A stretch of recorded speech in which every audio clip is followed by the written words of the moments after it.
Media operations can only be possible thanks to Royal TV.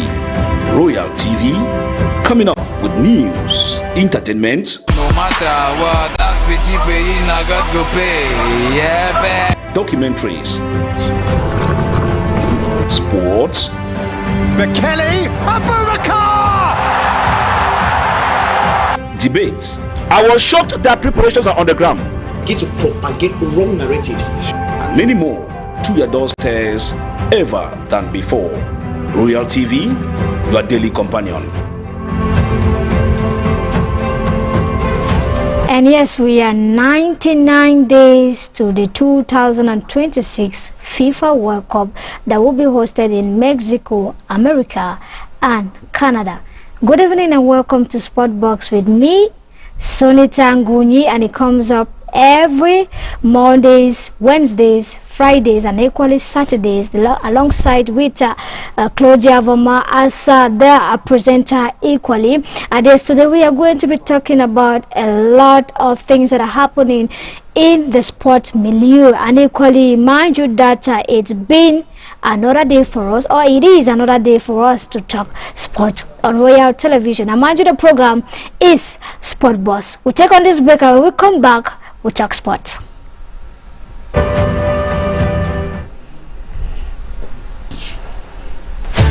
Innovating in the audiovisual landscape is our dream. Bringing together finest journalists and media personnel in this new era of media operations can only be possible thanks to Royal TV. Royal TV, coming up with news, entertainment, no matter what, that's pretty paying, I got to pay, yeah, documentaries.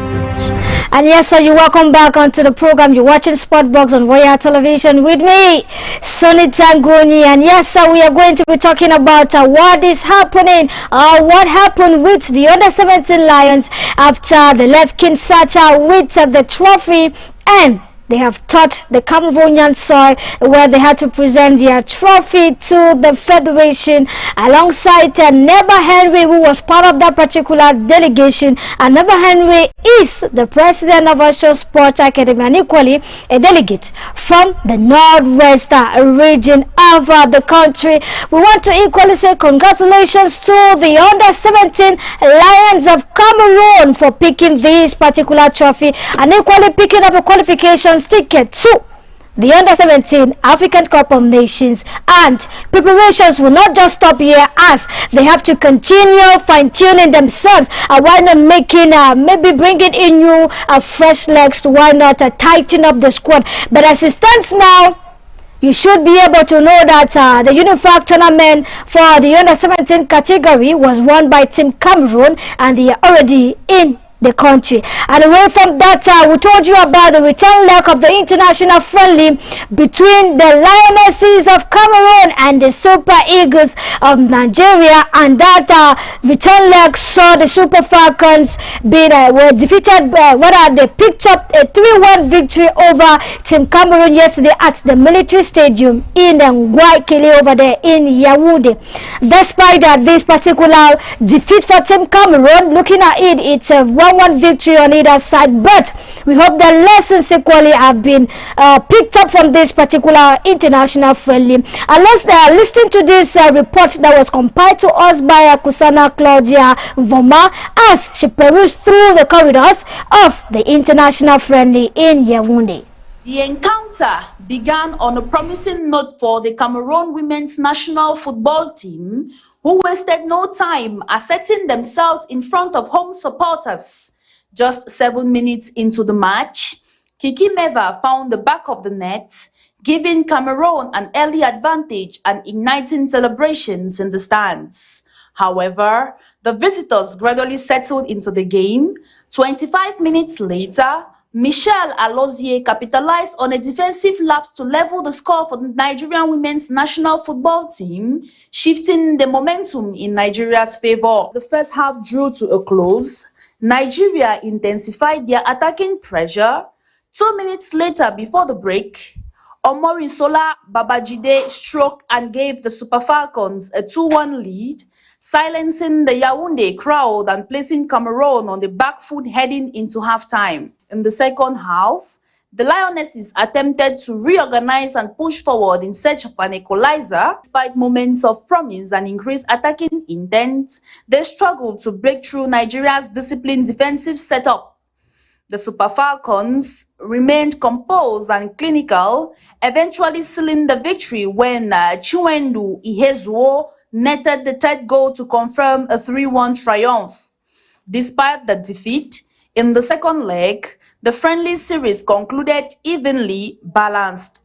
Cameroon had secured a narrow 1-0 victory in the first leg, courtesy of a goal from Ivanambo Mozomo, ensuring that both sides walk away with one win each from the preparatory double-header. The two matches serve as crucial preparation for both teams as they continue fine-tuning their squad ahead of the upcoming continental competitions. While Nigeria will take confidence from their comeback victory in Yaoundé, Cameroon will reflect on lessons learned as they aim to strengthen tactical cohesion, defensive stability moving forward. The historic rivalry between the two women's football giants once again delivered intensity, goals, and valuable experience, a reminder of the competitive spirit that defines women's football on the continent.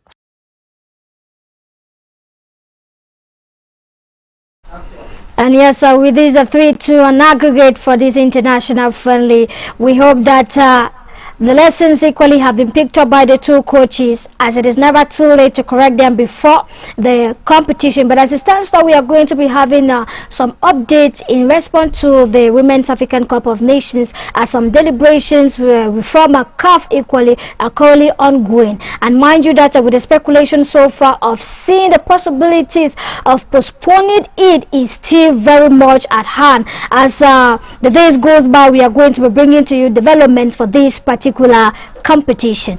And away from the international friendly that was played between the Super Falcons of Nigeria and the Lionesses of Cameroon, let's travel all the way to the northwest region of Cameroon.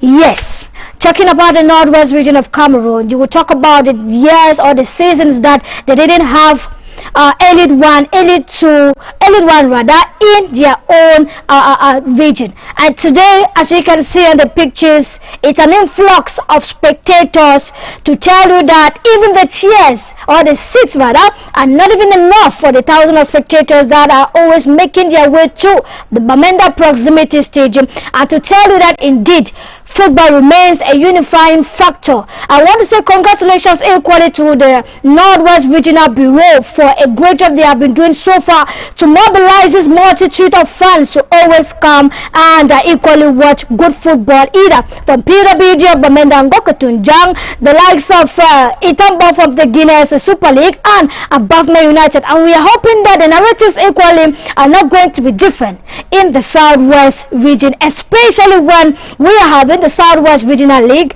at the corner. Away from the Bamenda population that have been making their presence known from one animation to another and their numbers, let's stay still in the Northwest region to tell you that the Northwest Regional League 2025-2026 season is going to be launched on Thursday the 12th of March 2026 at the Bamenda Proximity Stadium. An innovation this year for the side where at least the regional league side is going to be playing their games on the green turf. I'm speaking to Nje Nelson, one of the administrators of the Northwest Africa Foot Bureau. He has reassured us that majority of the Northwest Regional League teams are going to be played at the Bamenda Proximity Stadium, and this is equally to be able to gather finance for the Bamenda World Council, who we were in collaboration for the construction of this stadium, and why not financing the coffers of the Northwest region. And equally the fixtures for this particular season, you are going to be having the likes of Hilltop Strikers that is going to clash against Mancon United, and that game is going to be played at exactly 3:30 at the Bamenda Proximity Stadium. Mind you, we're talking about next week for the Northwest Regional League launch. And away from the Northwest Regional League, let's come to where we are based, which is the Southwest Region. And just like the Northwest Regional League that is going to be launched on the 12th of March 2026, the Southwest Regional League will equally be launched on the 14th of March 2026. And let's take a look at the various polls so far that were released today. We have a total of 24 teams that are going to be participating in this year's edition, with a total of 6 teams in each pool. And pool A is comprised of Falcon United FC, Talented SA, Best Stars Academy, Boya United Football Club, Kamjo Sports Academy, Rising Stars FC, mind you, a newcomer. Pool B is going to have the likes of AX Sport of Limbe, Sinada Football Academy, Al Jazeera Football Academy, Dream Soccer, Ates, and Mount Cameroon. Mount Cameroon making her way back into the Southwest Regional League. And the Pool C has the likes of Boya City FC, Option Sports, Destiny Restoration, Manu FC, and Summer Sports, another newcomer. Pool D has the likes of Meme, Legend FC, Kumba Lakers FC, Future Dreams, Waspi 2, Manu United, and APA FC. These are the pools and the teams that are going to be participating in the 2025-2026 football season in the Southwest Regional League. Remember, launching date is the 14th of March 2026. Meanwhile, the 15th of March is going to be the remaining playing days the remaining fixtures for Match Day 1. And away from that, let's go to the list of Coach David Paku. Remember, I told you that with the FIFA match windows open, Team Cameroon was supposed to select 13 local players to why not have this particular training. And Coach David Paku has made a total of 13 local players, be it from the MTN, from Victoria United, Column Sportive, Afenja, and Lobo, and the other clubs. And let's take a look at the goalkeepers so far. We have a total of 4 goalkeepers. We have the likes of Marc Javier Momo, former Panther Sportive of India. We have the likes of Ismael Michel Fasu of Eguala de Menra, Emmanuel Maurice Nkulu Dinamo, Usmanu from Gazelle, and at the level of the defenders, Lamina Abdulahmad Abdamo Lifap, David Fernandez Alaba. We have the likes of Eyong Bassem Agbo, Joseph Alexander De, Cyril Ndomo Market, Serge Valerie Olondo, Henry Claude Bala, and Jaco Amadou Baka, Gil Frank Stanley Peto, and the likes of a single bidder. Meanwhile, in terms of the midfield, we have Maya Fernandez, Jean Usama, and Asana Mikaela, Sebastian Noah, Issa Fadil Usmanu, Conrad Efasi Siam, Junior Landry Pola, Jefta Ale Udwak, and the likes of Patrick Clovet Fongang. And at the attack line, we have the likes of Edin Yemel, Rondi Evonia, Jules Amako, Dilana Kumbape Aki, Roni Balaka Nogi. So far, these are the players that have been called for by Coach David Paku and the likes of Dangler of Victoria United. And away from that list, let's go to look at African highest scoring African player so far in terms of the FIFA World Cup, where on the first position we have the likes of Asamoah Gyan from Ghana with a total of 6 goals, followed by Roger Miller of Cameroon, 5 goals, Ahmad Musa, 4 goals from Nigeria, and Boba Diop from Senegal, 3 goals, Samuel Eto'o, 3 goals, Yusuf Yisi from Morocco, 3 goals, and the likes of Andre Ayoub, 3 goals, and Wabi Hazi, 3 goals from Tunisia. So far, these are the highest scoring African players in terms of the FIFA World Cup history. And yes, equally, as you can see on your screen, we're having a topic of the day, which is saying that AFCON preparation so far are the Lionesses of Cameroon ready to approach this particular contribution, this particular competition. And if you want to participate, you can send us a text message using the number on your screen. I will definitely read out your contribution. For today, we are not taking calls. And today we are going to be meeting a fine sport journalist and equally analyst that will be joining us to talk on to the topic of discussion, and it's no other person than Ngome Michael. Mind you that this particular, in fact, let me not tell you the secretaries I always say about him. Ngome Michael, good evening, and thank you once more for warming my set. Yeah, thank you very much. The opportunity is always mine. Pleasure to be on set with you and talk sports. A lot has been happening around, and of course, we are here to discuss it and break it down into pieces. And with the topic of discussion, it's preparation for a Women's African Cup of Nations that hangs in the balance. We don't know the future of the tournament, and I think we are approaching the 10th day mark to the start of the competition, and we haven't had proper communications, accreditations haven't been launched by the Confederation of African Football, and there's this void, this vacuum that is filled with silence so far around who has to host the tournament. It's really disturbing, because if you look at the development around women's football on the African continent recently, it doesn't really match the vibe that comes with the male counterpart of it. I mean, we have been having the CAF Women's Champions League is growing a little bit, but when it comes to the continent's flagship women's football tournament, this is not how it should be treated. We are only analyzing based on reports and suggestions that Morocco feels it has. Morocco is being faced with an infrastructure problem, but at the same time they don't want to let go for another country to pick up that hosting right. Remember, they have that, I think they have like 3 tournaments. We are hosted on the whole, exactly. In the row. I think they have 3 editions of these Women's African Cup of Nations to host. They equally have youth women's tournaments to host. The under 17 AFCON will be hosted in Morocco. So when this vacuum is being related to the fact that they are equally trying to manage their infrastructure, remember they will host the 2030. They will co-host the 2030 FIFA World Cup.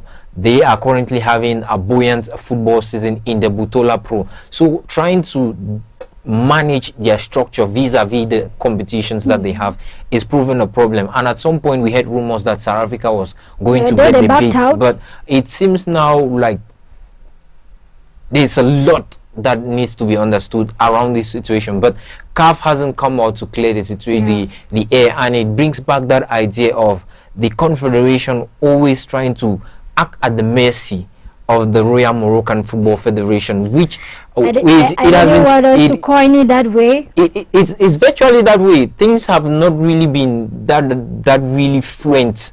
We cannot be like 17 days to a competition and the host country is not sure of what is going on, and the Confederation is not saying anything. It's really a disheartening situation, but we're going to see how it goes further. And even if we are looking at the possibility of postponing, what becomes of other competition? This particular WAFCON serves as qualification for the World Women's World Cup in Brazil in 2027. So what happens if we push it in August? In August, the professional leagues are beginning. You don't expect the likes of Paris Saint-Germain to leave, the Nigerian players, Brighton to leave, Chiamaka Nadozie, and all the likes to come play the WAFCON in August. Mind you, the August date that is being speculated as a potential postponement period is not an official women's FIFA window. Yeah, you're correct. So it brings a lot of complications around this should the WAFCON not hold in March. And if it doesn't hold, maybe they will be forced to, not even next year we already have the FIFA World Cup. So when are we going to squeeze out ourselves? But my concern, it's at the level of with this uncertainty, how how does it affect these clubs, these countries or nations that are equally preparing for this particular competition? Imagine yourself having to train for a longer period of time, and at the end they tell you that the competition is not going to hold. Well, it's already a big problem. Ghana is stuck in Dubai with the current global political situation that is going on. They've played 2 friendlies and they are firing really hard. They look like a team that wants to play the WAFCON. They are already stuck in the UAE, trying to find their way back into Ghana, and it brings a lot of confusion, because if a team like Ghana is up at their peak, and we remember that it took almost, I think, 5 years or so to have their best performance in last edition of the women's AFCON. People are already speculating if Ghana looks like a team that could win the upcoming one, and they drop in concentration or a postponement now kills the vibe in around this team. These are some of the consequences that comes with not having certainty around it. Team Cameroon, for instance, Cameroon only had what Jamia calls a class council Messi a qualification to this tournament, and we are hoping to see our level. We've had a win against Nigeria, and we are trying to see how our local base players look viable enough. Now we're looking at a scenario where what will the WAFCON bring to Cameroon when there's this smash of home-based women's players and the professional based players? But if we don't have it, it brings in a lot of problems. Like I was still saying, if we don't get a representative or a winner from this edition, how do we get to qualifications to the FIFA World Cup?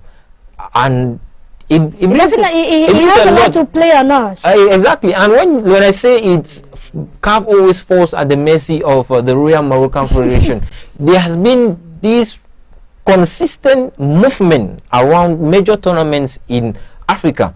First, we are now wiping away the CHAN. We did not play the last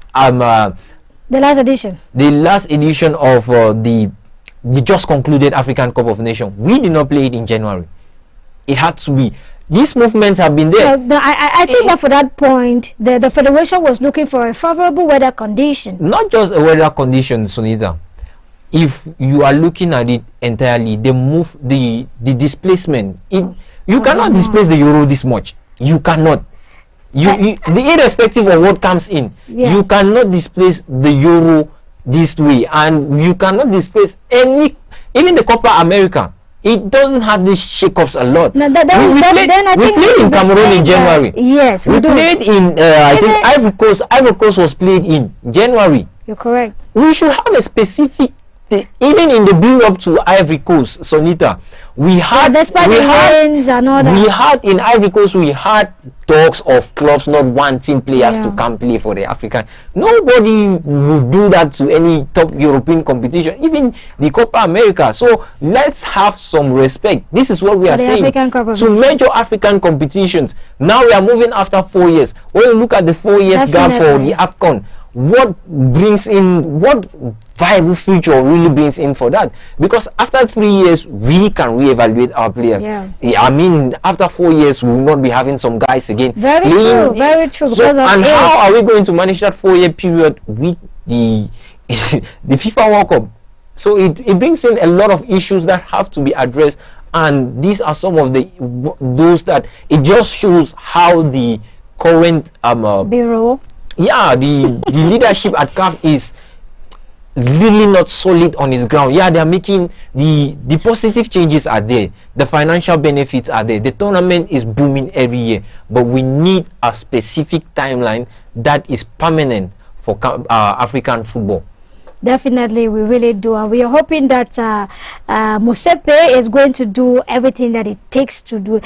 But now, I know that a lot of persons have been talking about the issue of the postponement of the African Cup of Nations for 3 to 4 years.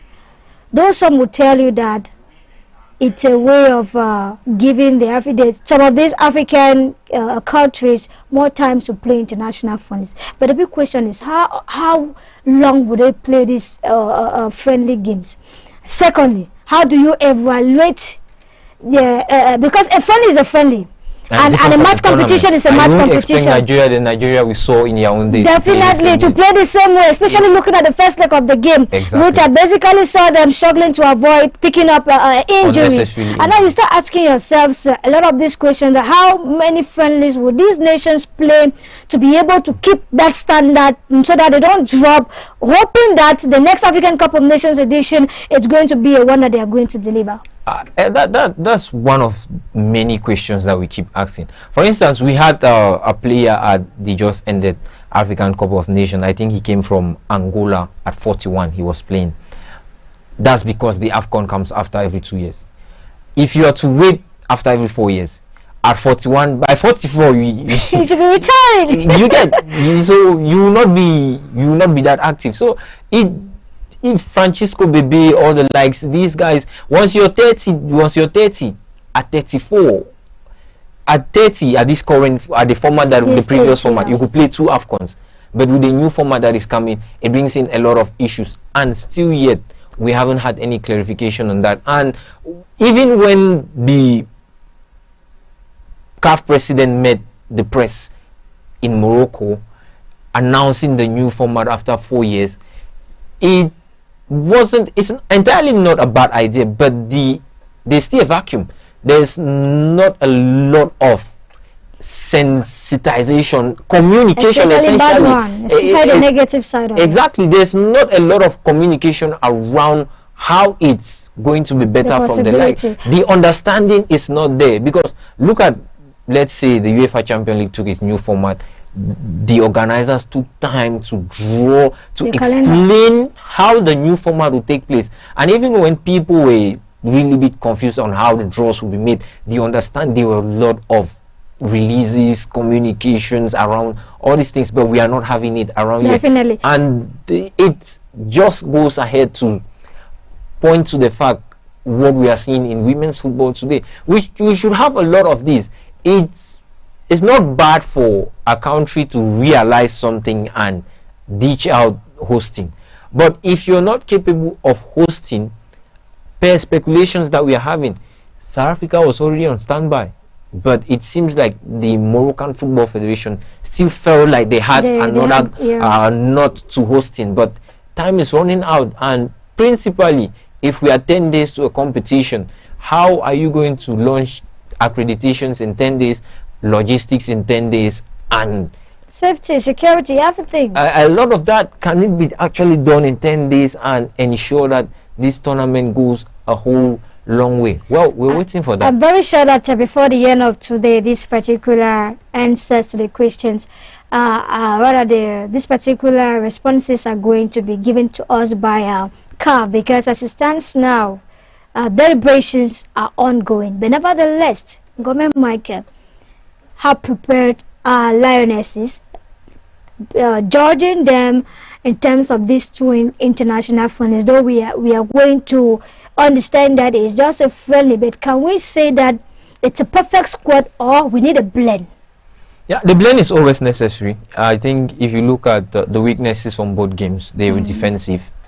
They were highly defensive errors, low margins, and all the like. But if you equally look at other aspects of the game, the goal Kiki Meva scored, Ivana Mbomonzomo or scored in the first game, it's good. And for players playing in the Guinness Super League, yeah, it's a good encouragement.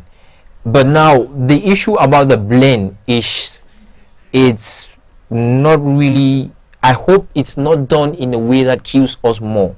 Why do I say this? Kills the local players more. It kills the local players and the team itself. Okay, I get it. Cameroon is dropping, like it or not.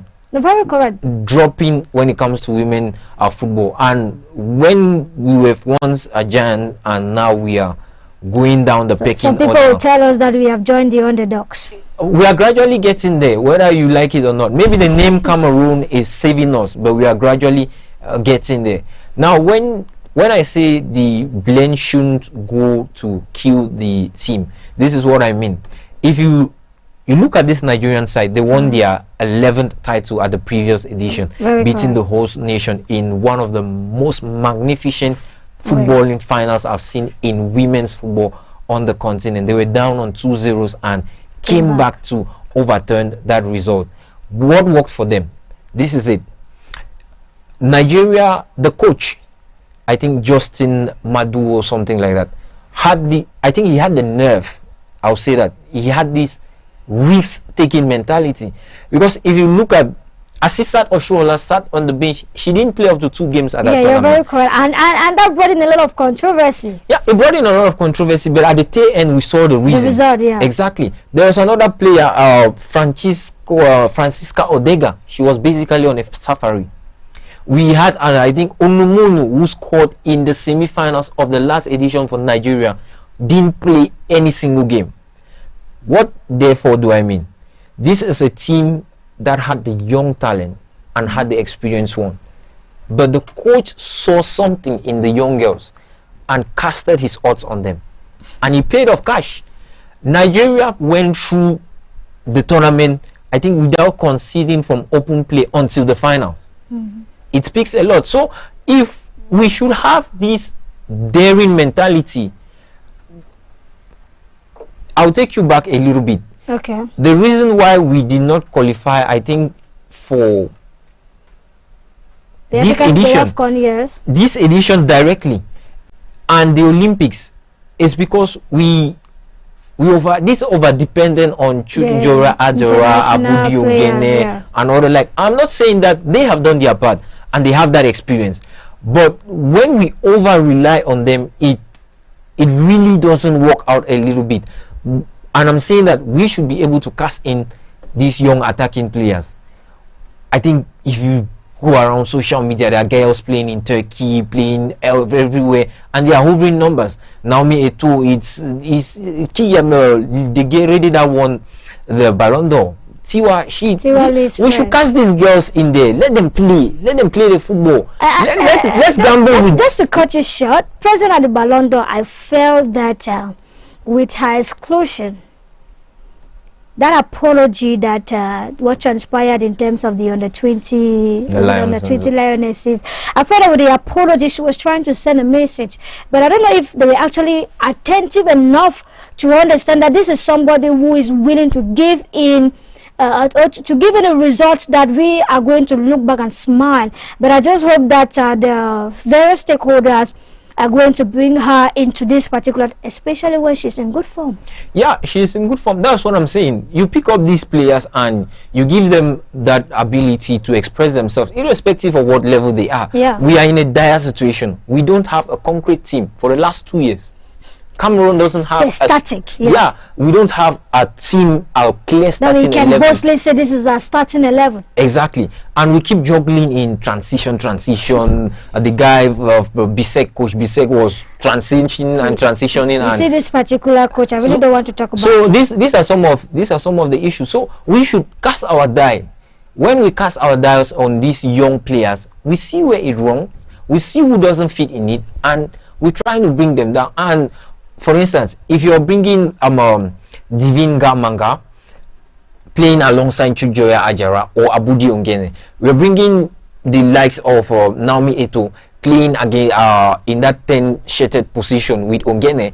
When the two are together, one is of the experience category. There are always words of advice that comes in, and when you sit on the bench and you're replacing somebody of that magnitude, there's this urge to deliver because you stand a chance of clipping your spot at the tail end. It already worked for Nigeria when I see so in the young players that came up, and we didn't even see Ajibade as this real standout player in that particular moment of a glory, though she won Woman of the Tournament based on her leadership. But we saw the lady that really worked up, Esther Okoronko, who worked up a whole lot for that particular moment for Nigeria. So it's a moment where I think Cameroon, irrespective of how we are seeing Abudi Ongene, Chujoya Ajara and all the likes leaving the scene, but we should be daring enough to give these young players that ability to express themselves on the big stage. Because if you look at it, for instance,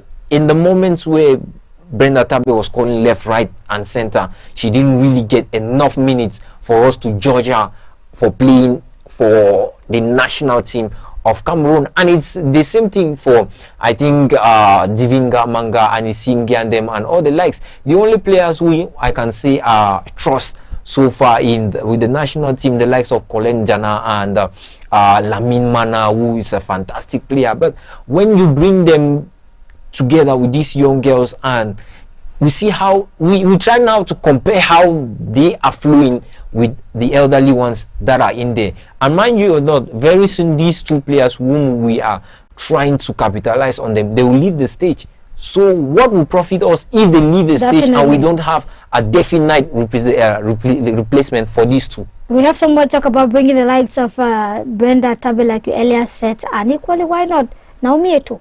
They are definitely players who should get into it. There are lots of them.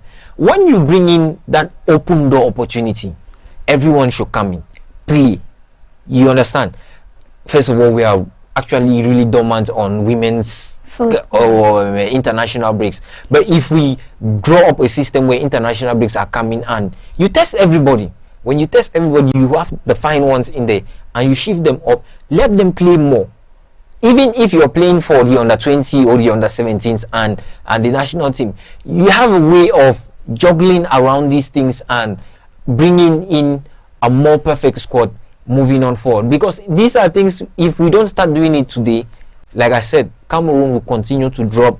We qualified by through the back door. not necessarily by expansion. By expansion. Yeah.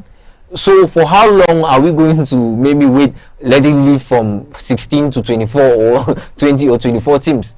That's the question, because this is a team that has been present up there, and if we continue dropping, mind you, the amount of finals that we've played, we will be forgotten because we haven't won a whole lot when it comes to the Women's African Cup of Nations. Still around the inevitable lionesses of Cameroon, and we have someone who says that the time period for training it's definitely too short for us to categorically say that we are ready for this competition, even if it has to start in 10 days. Yeah, definitely we are not ready, because I think the last time this team gathered was against Algeria in November of 2025, when we lost our qualification for the African Cup of Nations. So when you look at that time frame, I think after November there was at least an international break again before, and we didn't play any game. Exactly. So it's a whole lot. For me, watching Cameroon, if we are going to the WAFCON, we are not going as a team to really the favorite, or not even the favorite, not even third favorite by me. Okay. Not even third favorite by me. So you don't believe we can create miracles? Miracles don't work like that. You must be ready. You must be ready. Anyway. We are not. We are not. We only have a few players that will come, maybe do a week, and then we go into the tournament. Is a week sufficient enough? This is still a question.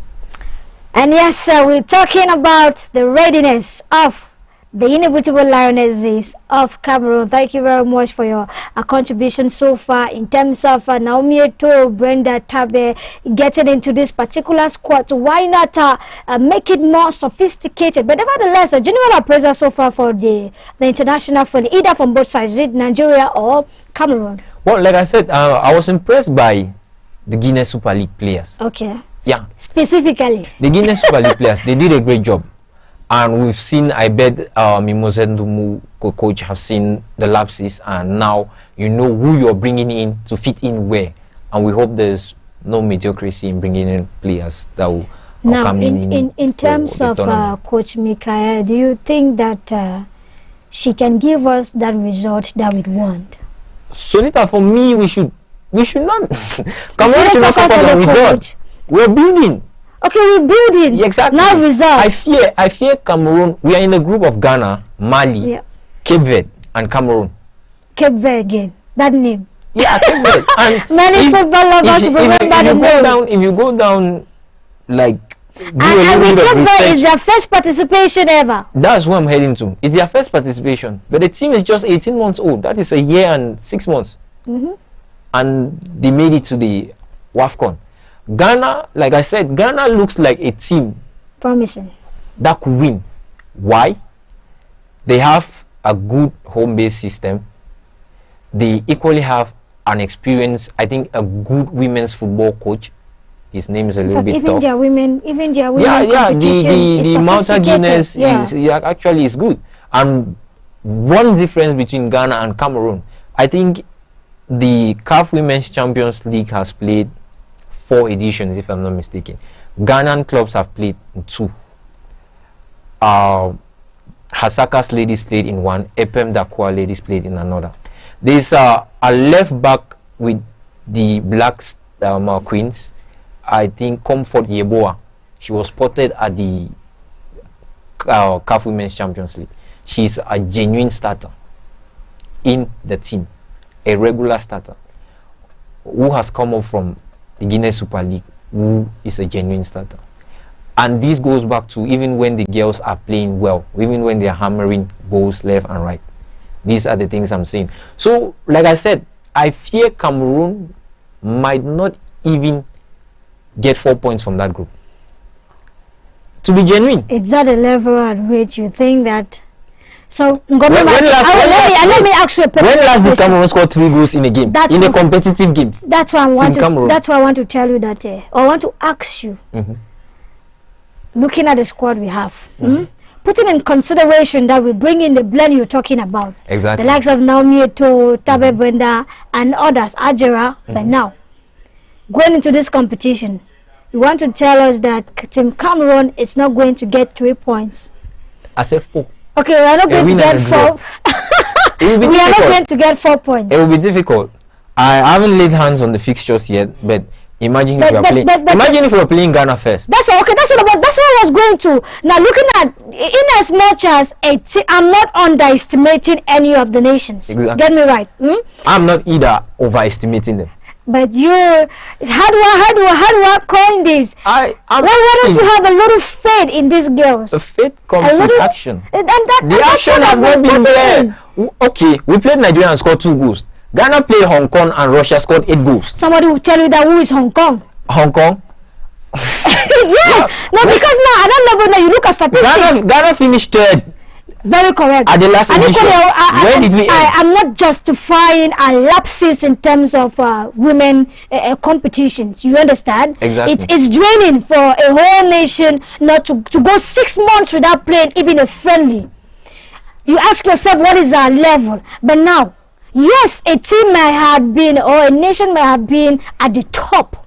Or a nation might have been dominant suddenly. Definitely. So that's what I'm envisaging. That's not football. No, listen, but we have seen the okay, we would have imagined that Cape Verde would have held us like that.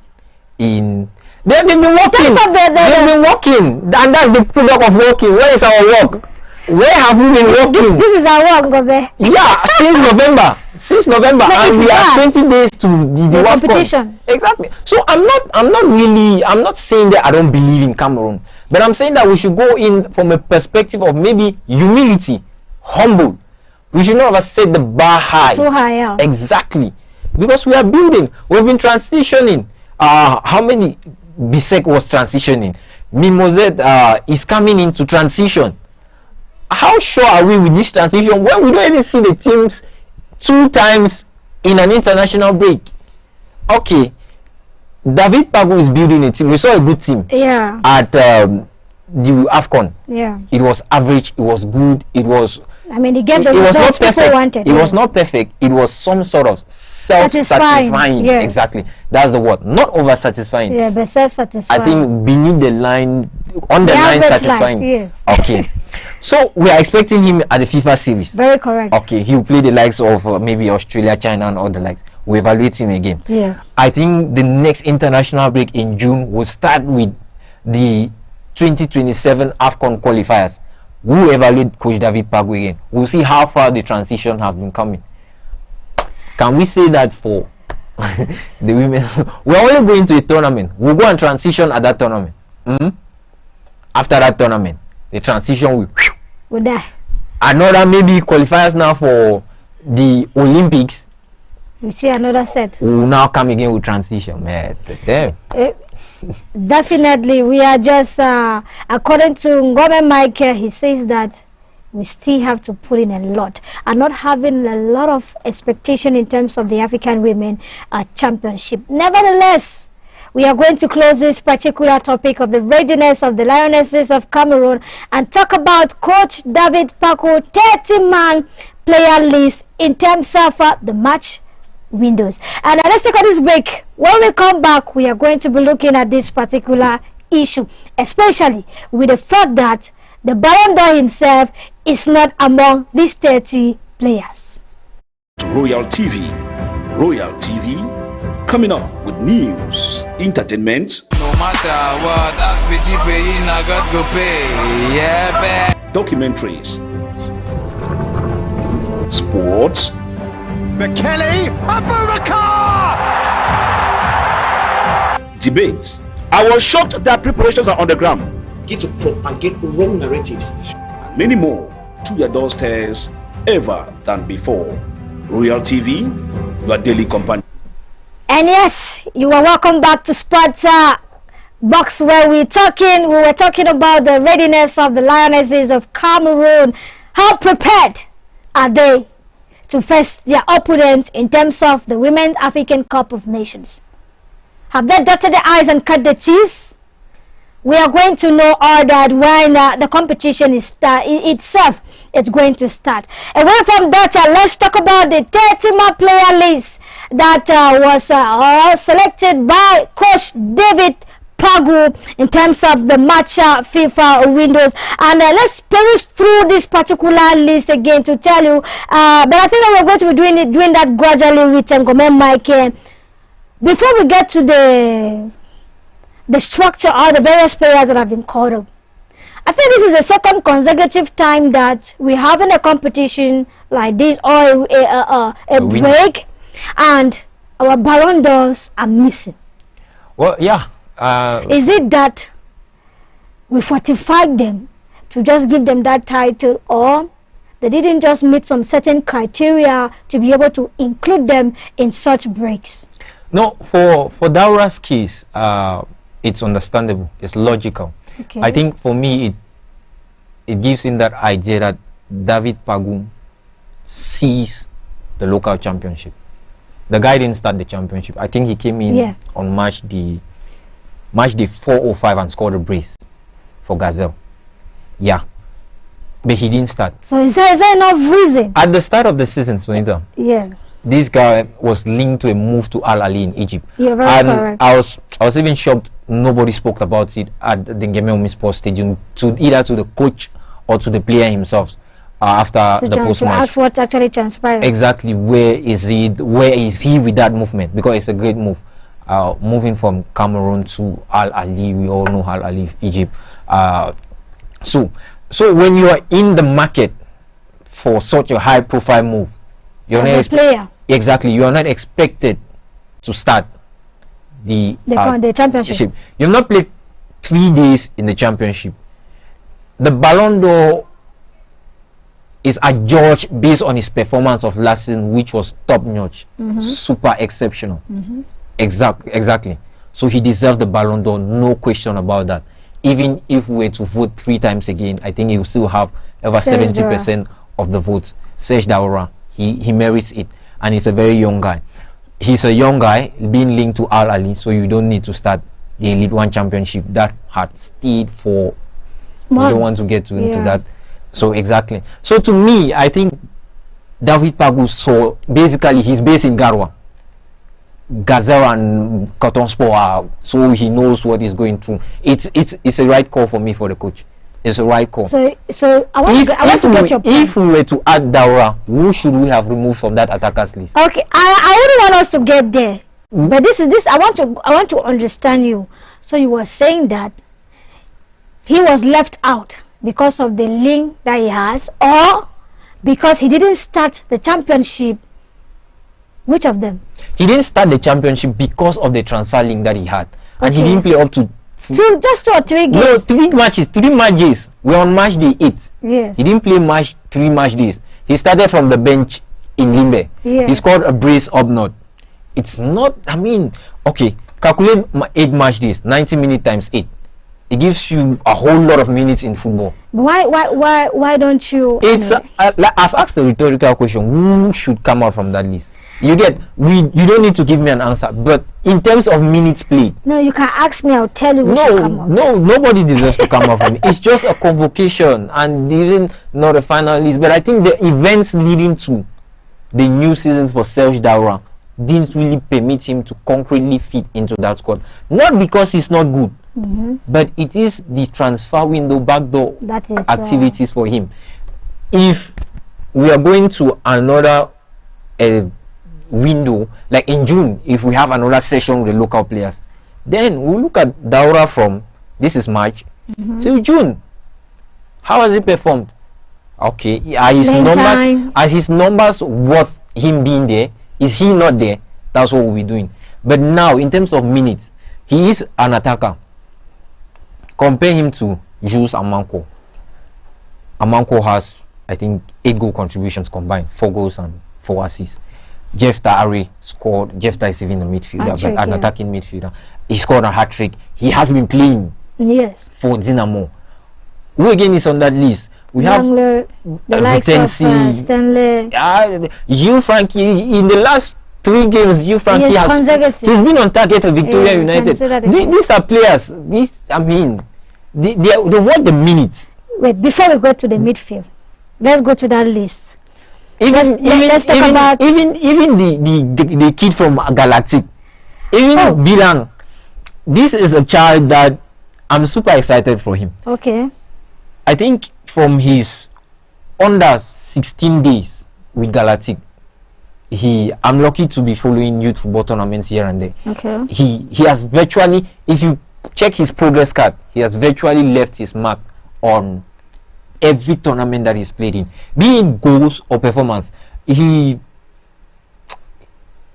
one of those young players that we should be I'm saying that okay, then go make my case. Say he's writing his name in gold as he's progressing.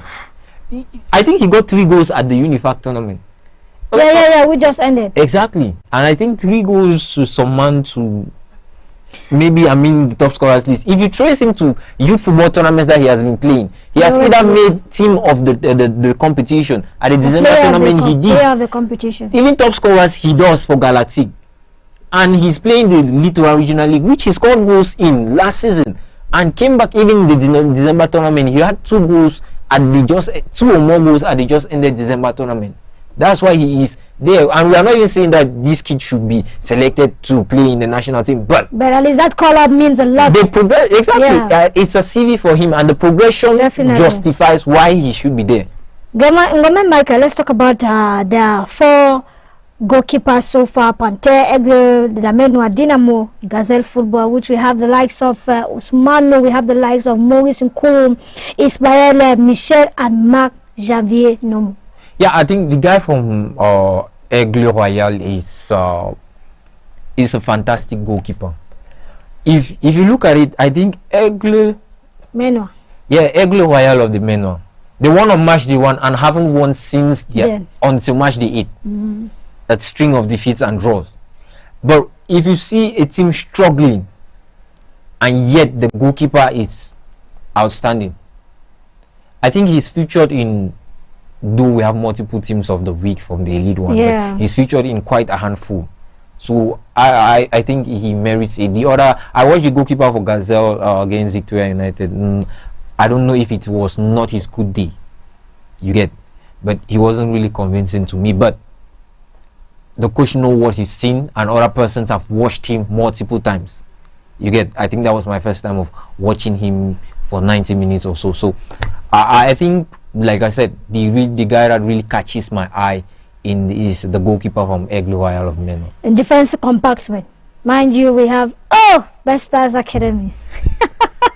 Well, those are one of the other kids. He applies in almost the same singular. Yeah, he applies in almost the same realm as the regional league is coming. We're going to watch him definitely, and maybe from there we'll see if David Pago was right or not. But aside from the singular, in terms of the defense compartment, who do you think among all these other selected players really catches your attention and you're waiting to see what this particular player can do, that is if selected in terms of the last selection? Well, Cameroon is one of those countries where if we are gifted in two things: goalkeepers and defenders. Okay. Yeah, we are gifted in that department. So, and even if you go for your 10 recruitments, you have more defenders than strikers. I think the second position that counts after defending in football is midfield in Cameroon. Yeah, what is missing really is those killer players in Cameroon. So the calls are they are actually good. Yeah, okay. They are players that have been present. They are players throughout the league so exactly far. As it started, and they have delivered. I think we should exactly. We are having defenders that are coming there. Though I think the player Dave Tessa and others, some even overall a player like Yumba from Gazelle was not on the list, but I think that's one of the two misses that I think the coach did not. The guy Fopa from Pante and Yumba from Gazelle. For me, overall, that's it. And another person which I was hoping to see in that defense is Njomo from Colomb, which we gotten to know that the invitation letter was sent, but the club didn't respond. I don't know if it's the club that didn't respond, but the player did not feature on the finalists, on this 30-man list. And projections and fingers are pointing maybe to the Super Cup incident. No, they were, because according to speculations, the first list that came out, they were the 3 players that were suspended. He was among. But then when the final list came out, the name was excluded. Yeah, and it goes into, I think this should serve as a lesson to teams when we are playing at a level where we are not at the top. We shouldn't be doing certain things. Definitely. And running out of time, the midfield terrain. Before you talk, there is this particular player that I wasn't surprised by his call-up, because watching this player while he was with the Royal Elephants, I could sense a fine touch of ball that this guy had. He hardly talks. Even when you want to talk to him, he gives you a smile. But on the pitch, I tell you, like I always call him, an ancestor on his own. Ngangle. Yeah, I don't know if I have different words to describe him, but he's been excellent. I think what is lacking from Retensi's game now is just that goal. Definitely. And he's been struggling. His work rate is struggling to score. And it happens. And when your time comes, maybe they start flowing from all parts of your body. But I tell you, he's a nightmare. Yeah, he's actually a good player. This is a guy from Isosa. He's played a defensive position. I think he plays an attacking position, and he can play in midfield. Yeah. I mean, so it's a whole lot of versatility which the guy must continue with it. Every coach would dream to have that kind of player in your squad. Versatile. And personally, when you are gifted in that fashion, and we don't see elements of pride, we don't see elements of indiscipline, and we don't see elements of composure. Exactly. He only knows his game, and that's a characteristic of good players. They only know their game. They just want to play, and they only play. You get. And he plays even forgetting that. And like I said, for me, it's not even the way he plays. I'm stricken by his work rate. Okay. For 90 minutes, he's around the clock. Yeah, he's flexibility, speed. Just the work rate for me. I haven't noticed any other thing, but the work rate from Retensi is superb.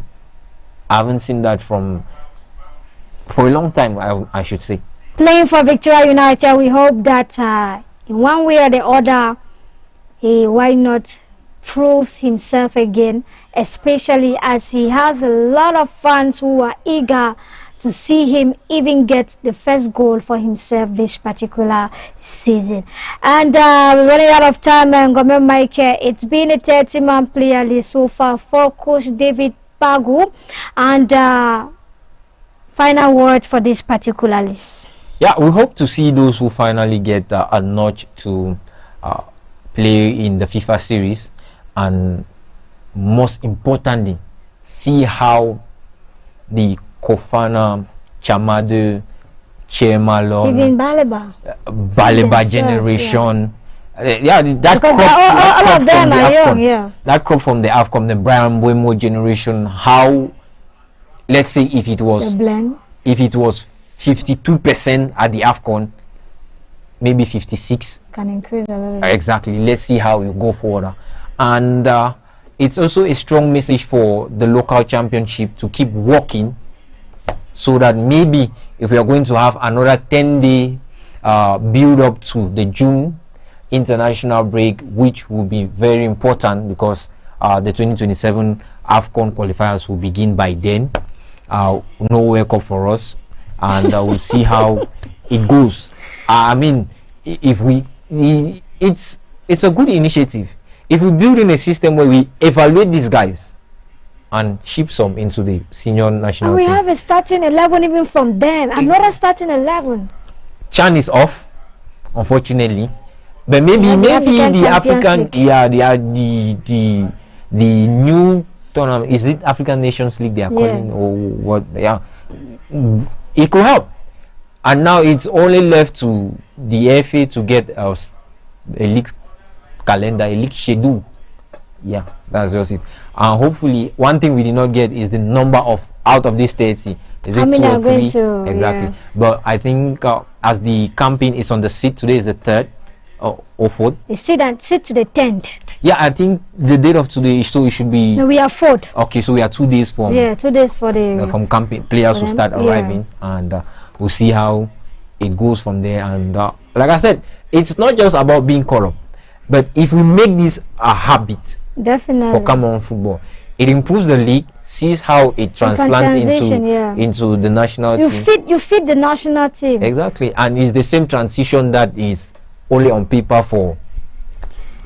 So we see how it goes. Ngome Michael wants to look for trouble. Anyway, thank you very much, Ngome Michael, for answering present for today's edition of Sport Box on Royal Television. And equally, it's time for us to pack our bags and leave you for today. But before we go, just a reminder for those who are asking in terms of the MTN Elite World Championship, there will be no games for this particular week because of these selected players that will be in camp. Mind you that these are Elite One, a majority of them, 95% are from the MTN Elite World Championship. And for this reason, we are only going to be having games from the weekend of 14th of March 2026, because this particular campaign is going to take place from the 6th of March right up to the 10th of March. But nevertheless, we have the MTN Elite 2 Championship that will continue. And equally for today, in terms of the Guinness Super League, it was Love Proof that trashed Itam Banga Bamenda 5 goals to 1. And a reminder equally that we are 99 days to the 2026 FIFA World Cup. And yes, I've been in the company of Ngome Mike alongside technically it's been assisted by Biaka Neri Sofa. I say thank you very much for making sure that we are live every 5 to 6 p.m. And yes, the name remains Sonita Gunyi. Do have a lovely evening. Bye-bye. Thanks to Royal TV. Royal TV, coming up with news, entertainment, No matter what, that's what you pay, I got go pay. Yeah, babe. documentaries, sports, McKelly, Abubakar!